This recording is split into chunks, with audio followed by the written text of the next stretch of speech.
Hey guys, Sam, your favorite late night early bird here once again, and this light is going to give me trouble, so there we go.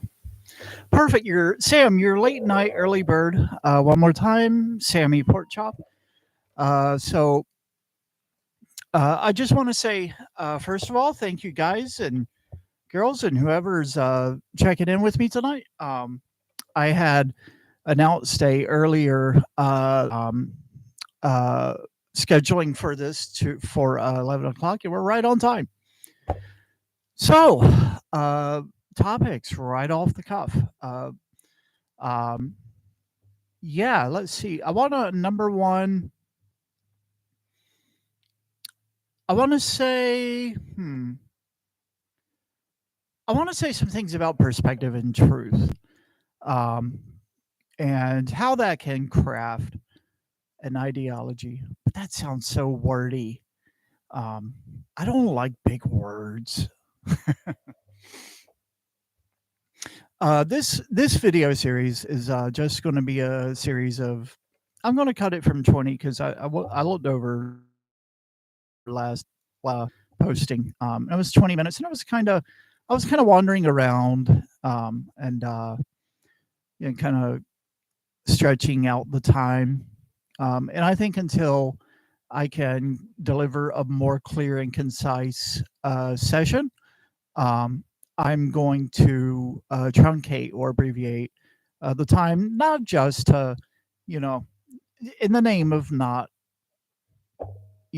just kind of being unclear in what I'm saying and kind of talking in circles.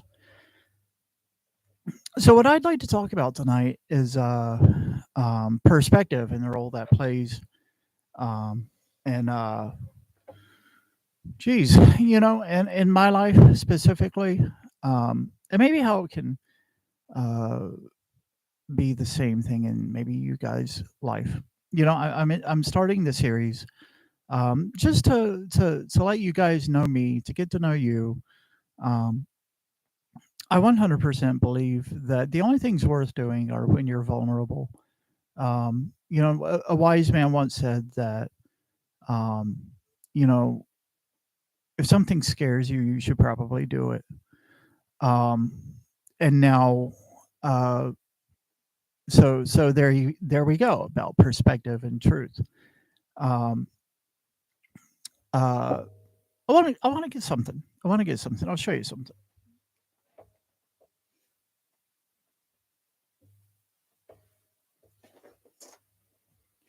You see what inspired this specific podcast? I mean, oh boy, live stream. Was playing around with actual visual perspective. And I'm sort of a philosophical guy. I think in deep, deep wells. Um, and so as I was drawing a picture, sketching out a picture, I'd like to go ahead paint up. I was thinking, how different is perspective from truth? Um, because I guess that's the difference between um, de jure and de facto truth, right? Those are some college terms that the de jure, de space jure, so the Latin for um, well, where we get the word juror and jury of peers. It's basically historical context, an argument for something that is either needing to be proved or reproved to be true or untrue. And then there's de facto. Um, De facto truth is just what it sounds like. It's like uh, what was not Orson Welles, but he wrote in 1984 that novel that gets a perennial spot on my nonfiction spot. I can't think of the author right now, but I'm actually looking at the book right now, but I'm not going to grab it. Um, He said, that there was this concept that, you know, de facto truth could be transmuted into de jure truth and struck into untruth, just by, you know, well, there's that magic quotient, right? Whether or not, how to twist the truth to one's own purposes and desires. A large part of one person's ability to shape a positive outlook for their life is in their ability to twist or shape the truth um, in their favor, and ultimately be more, um, what's the word,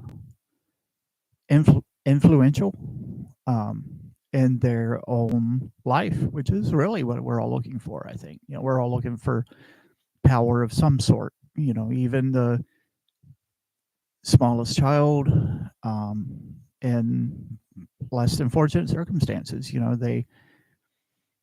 their one hope is in truth, and hoping to, um, well, you get the idea.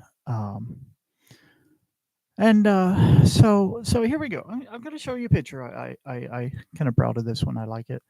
Um, I'm not finished with it by any means, but here, take a look.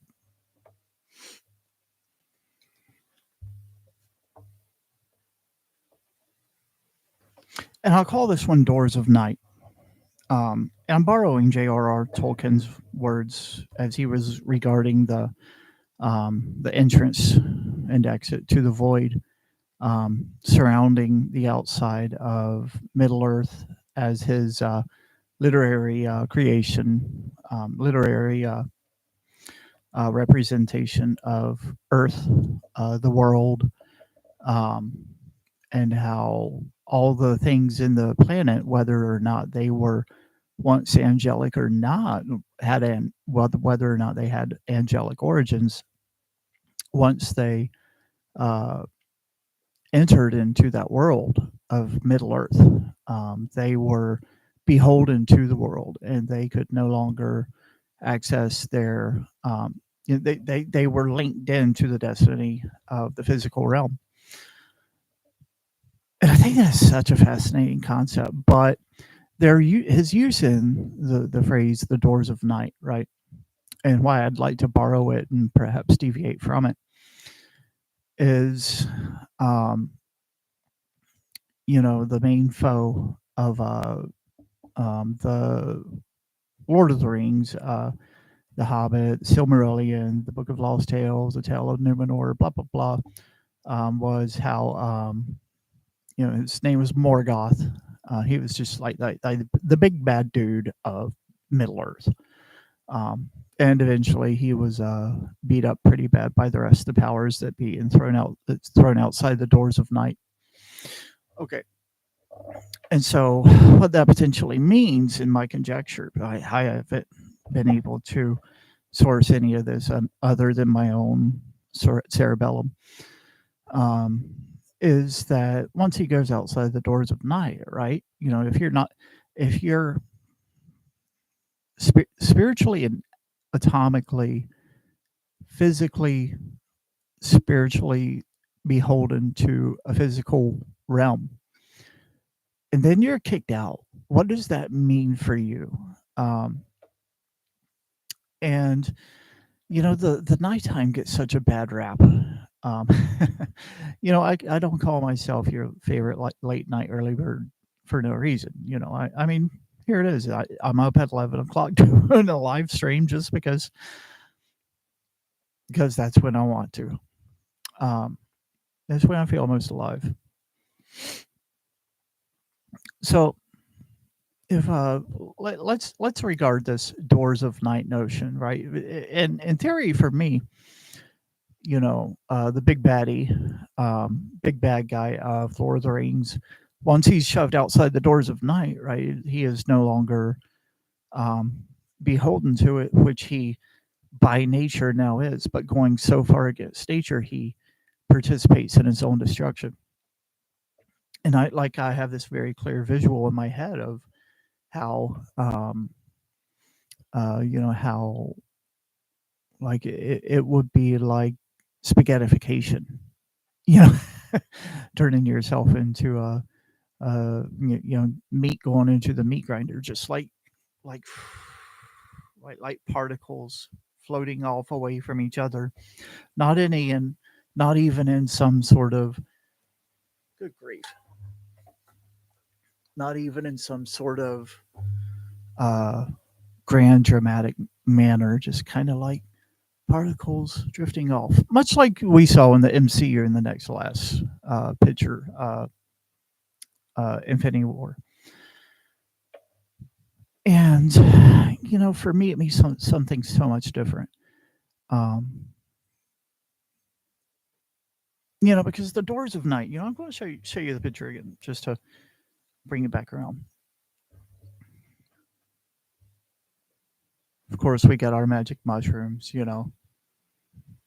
And so, for me, by the way, that's not copyrighted or anything. If you want to steal it, go ahead. But for me, what that means is the doors of night is, you know, I mean, I feel,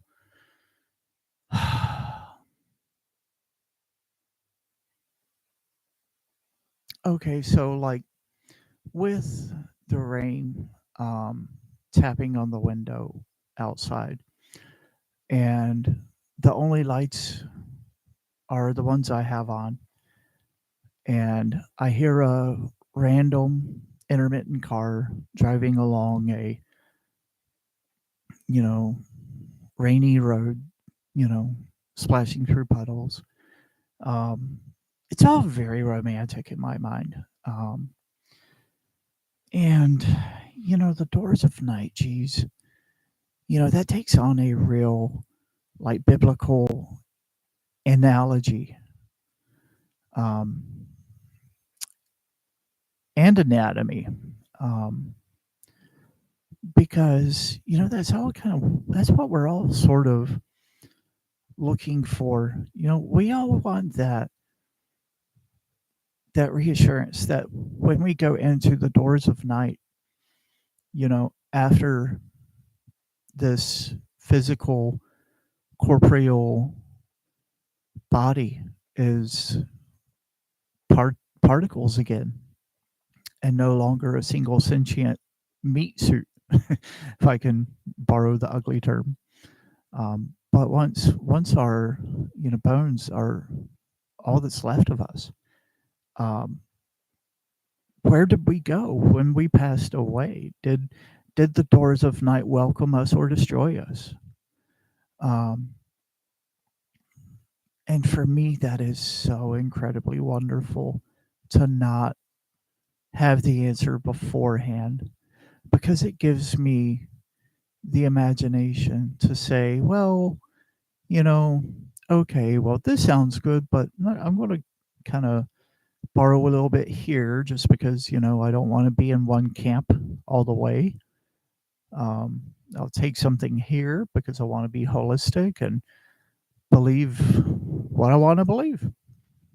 And, you know, the whole thing about the doors of night is like I picture every nighttime to be, if the sun is the keeper of daily activity, then the night is the healer. I'm going to say that again. If the sun is the keeper of daily activity, then the night is the healer. Even when we sleep, our brains, they're not, you know, they're not just like some sort of movie reel that's ticking along with you know no purpose or reflection of the day. When we dream, we're at our closest to the forever. When we dream, we are at the closest to the forever that we're going to be without actually going there. And to be outside of the doors of night, like just inside you, like me. Don't take me yet.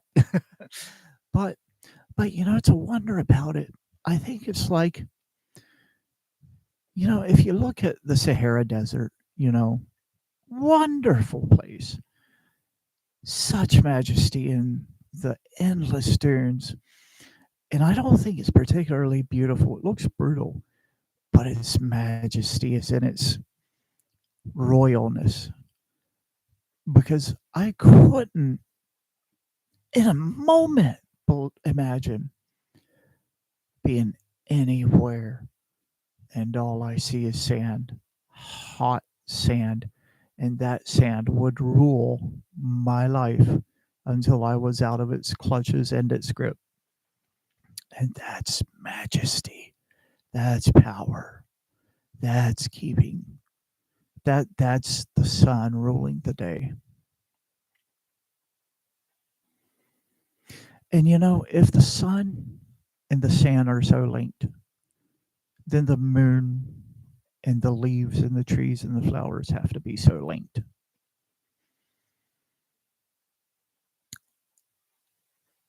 And if and the night, right? The night that we don't experience fully until we rest, um, only brings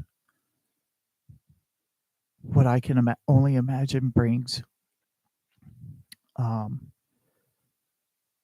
for whatever part of me that survives into eternity. Um, I'm not going to have to worry about what's going on in this life anymore. And that got a little bit morbid, but what I'm trying to say is I'm imagining, whatever, um, you know, glowing souls are in that heavenly firmament that is, if the Sahara Desert is one bright, blinding experience, then the night's majesty is in the stars. Because all around you look, it's nothing but dark until you look up.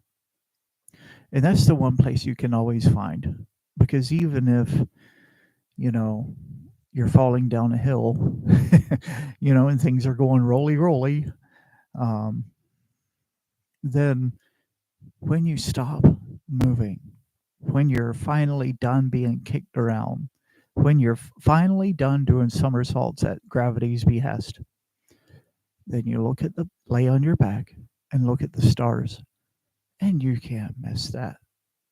You can't not see satellites and comets and planets and the moon, and it's just there, and it's there, and it's quiet, and it's comforting, and it doesn't beat you into submission with its jarring majesty and awe. It welcomes you into its arms and lets you sleep until it's time to make the donuts again. And so that's kind of what I was thinking as I started to complete this.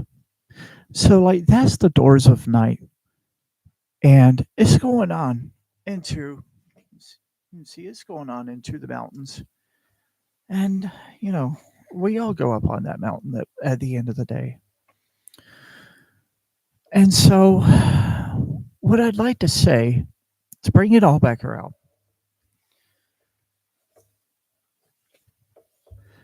let's take a close look. Those lines aren't perfect. And the interesting thing is the one person who knows the most about which lines are the most imperfect is the one that created it. And you know, it's weird. It's really weird because my own perception, physically and spiritually, shapes my perspective, my truth. Because I'm looking right now and I'm looking at every mistake I made in the in this current incarnation of this work. And I see those lines aren't straight. Those lines are curved where they shouldn't be. And, you know, that really shapes my perspective. That's my perspective shaping my truth. And you know what? I'm going to end it with this. The lesson I've been learning over and over and over is the only perfection is imperfection. Because if I think I'm perfect, or if I think there's a perfect and just anything, that there's something that is entirely robotic and divorced from all emotion because you can't have everything without nothing,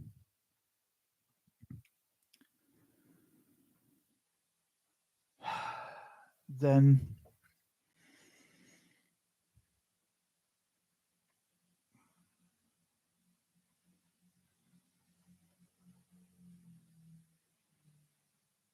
sorry guys, I got distracted by a car driving by. um, then geez, what was I saying? I don't know. Just it's if we're all beholden, we're all beholden. Um, and I'm going to come back to that if I can think about it. So, um, yeah, yeah. Um,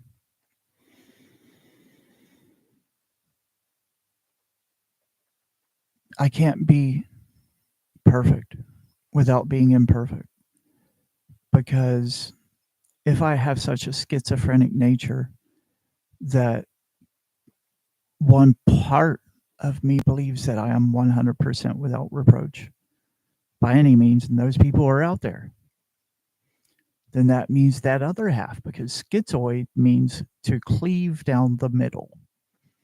Schiz means to like that. Um, Schism, chasm. Uh, then the other side of that is the dark, the dark to their light is they're so broken that they can't see they're broken. And so the only perfection is embracing the imperfection. Because if I don't hinder myself with the thought that I have to be perfect, then I'm perfect. All right, folks. Hey, thank you. This is only my second live stream, and I feel so lucky that I get to be doing this. I'm not doing this for profit motive. I just want to be relevant, you know. And I think there's other like souls out there that maybe we can team up and cheer each other on from the grandstands of life. Good night.